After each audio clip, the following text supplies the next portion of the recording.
What's up? Like, share, subscribe, hit the notification bell up above for future uploads, and check out the links posted in the description down below as part of the channel. Thank you. Todd McFarlane has just taken all of Hasbro's lunch money and has absolutely shamed them in front of everybody.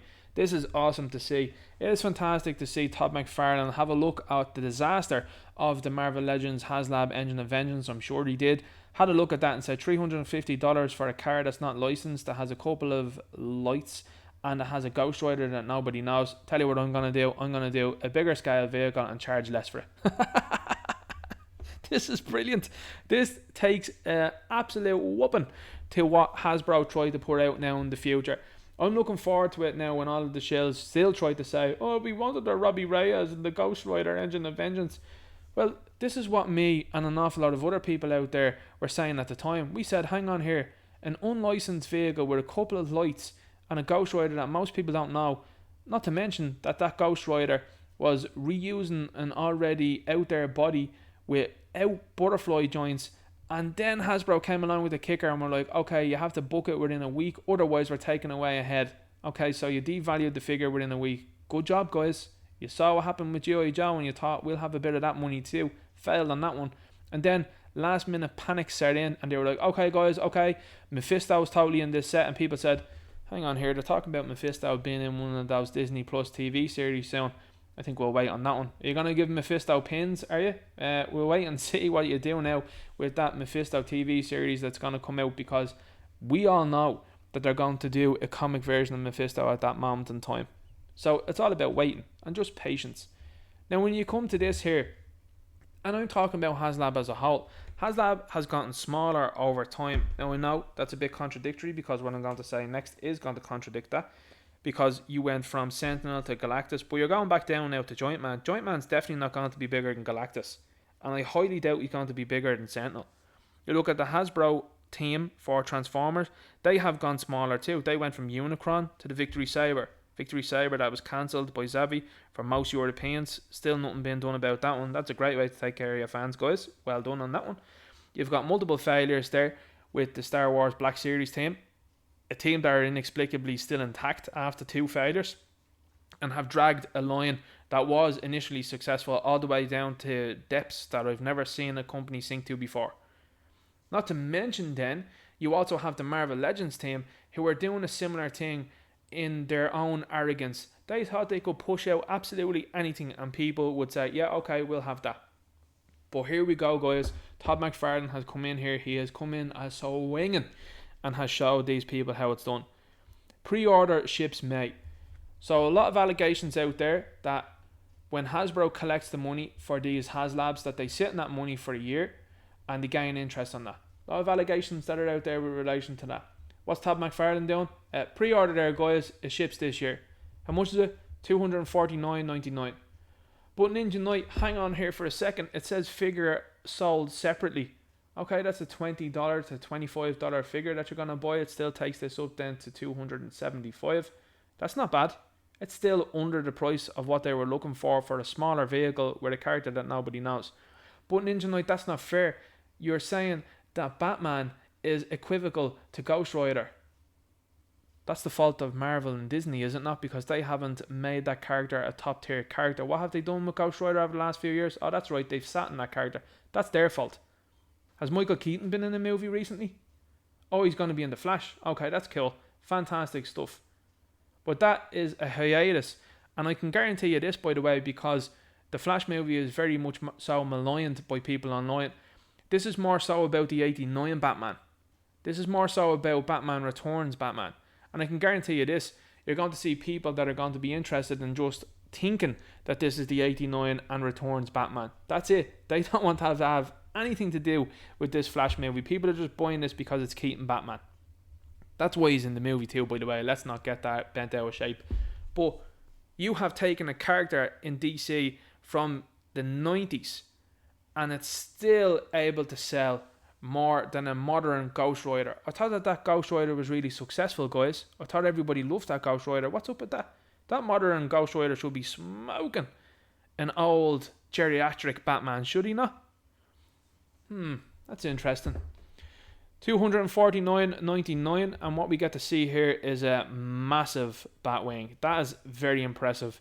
The wingspan on that is very impressive, and the fact that this sits a 7-inch scale figure is super impressive, considering the fact that a 6-inch scale figure was to fit inside a car. It looked a bit derpy, to be quite honest with you. The car looked very oversized, and like I said, it was unlicensed, which a lot of people had issue with. It didn't even look accurate to the comics, by the way. And yet you have this coming out here, and this is $100 less. That's absolutely phenomenal. But it doesn't stop there. Where it goes to next is when Todd McFarlane decided to reveal the Batmobile. Now, a lot of people, again, are going to be saying this is 89 Batman, Batman Returns Batman. They're not even going to be thinking about the logo in here from The Flash. Now, I don't know about what the story is when it comes to Batman 89 and Batman Returns figures and vehicles. There seems to be a license problem with that. Now, what I'm talking about is Michael Keaton Batman seem to be few and far between. Mezco have spent nearly 3 years trying to get their 89 Batman out, which again would say to me that there might be a license issue. And this seems to be the way out here to just stick it in the Flash and say, oh, it's from that. I don't know whether that's got anything to do with legal jargon or that. I'm just making an assumption here. But look at this, guys. Pre-order, ships April. So you ain't waiting a year for this. You don't have to put a crowdfunder together to get this. And you're getting it this year. How much is it as well? Is it $350? No. Okay, well, surely at 7-inch scale, it's going to be the 300 mark. No. 200? No. 100? No. 60? And look at this, by the way. Maximum purchase 1 unit. Solo. It's already up for double the value of what this is here now on Amazon from a third-party seller, which I think is insane. And I think that also lends into the precedent of where things go. You've got people out there that would probably be willing to pay that $120. And I get that. I understand that when people are looking for this, but I don't think this is going to be that rare. I think people are going to get this, no problem. I think McFarlane, when he sees an initial run selling out, he's going to say, okay, we need more. And he'll decide himself what he's going to do from there. But I just want to hone in on this here. 1 unit. What was the Haslab Marvel Legends Engine of Vengeance? Was that 3 units? And that still couldn't get over the line. So this is what a guy like Todd McFarlane does.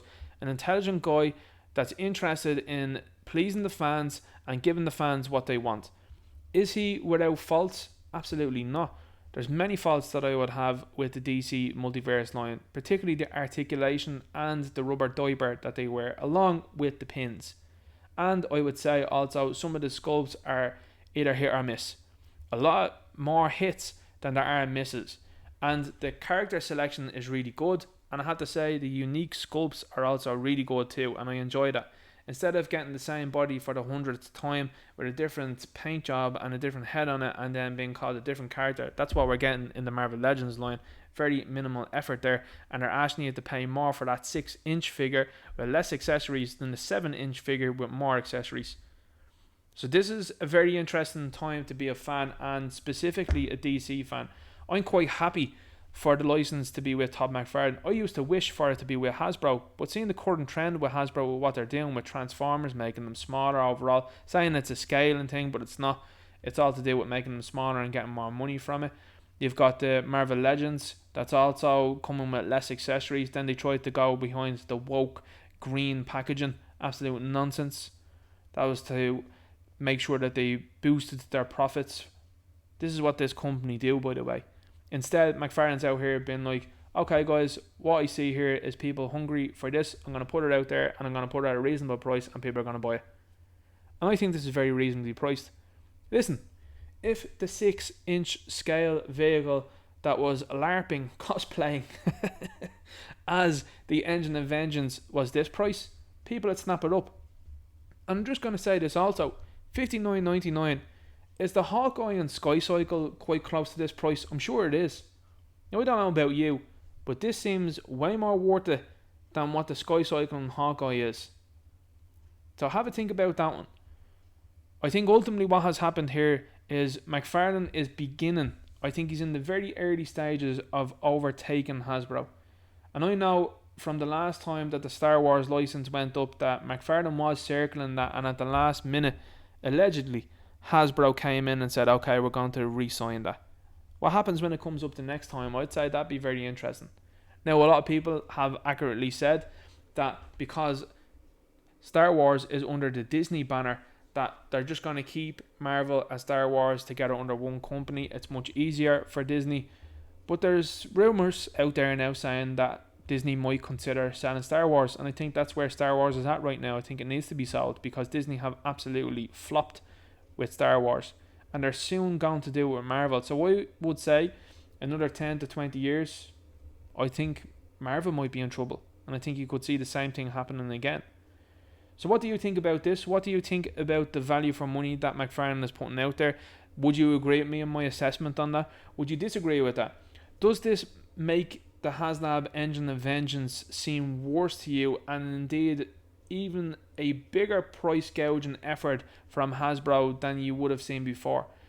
Are you someone that bought in and pre-ordered the Haslab Engine of Vengeance and now have seen this and have said, okay, right, I understand what a lot of creators were out there saying at the time? What does that kind of say to you now for the long run? Do you think if they come out with a Giant Man and it's over the $200 mark, do you think that that's going to be worth it, considering McFarlane is doing mega figures for in and around $50? Do you think that that's going to be worth it? Or do you think that that's going to be something that you think is acceptable going forward? Because I think we're right now at a point in time where people look at Haslabs and they think, I'm alright, I'm not going to back at that, absolutely should be on a store shelf. There's no reason why any Haslab after the Sail Barge and Unicron shouldn't be on a store shelf. Everything since then, I believe firmly they should have been on store shelves. McFarlane has shown you that here. Now, granted, I'm going to say that a lot of them at this moment in time, because I'm unsure, because I haven't heard anything from main retail stores, but a lot of the online places are carrying this Batmobile and the Batwing. So to me, if that's the way Hasbro have to go going down the road, pardon the pun, that's probably the way they're going to go, and that's fine. A lot of people say, right, that's okay, we understand that.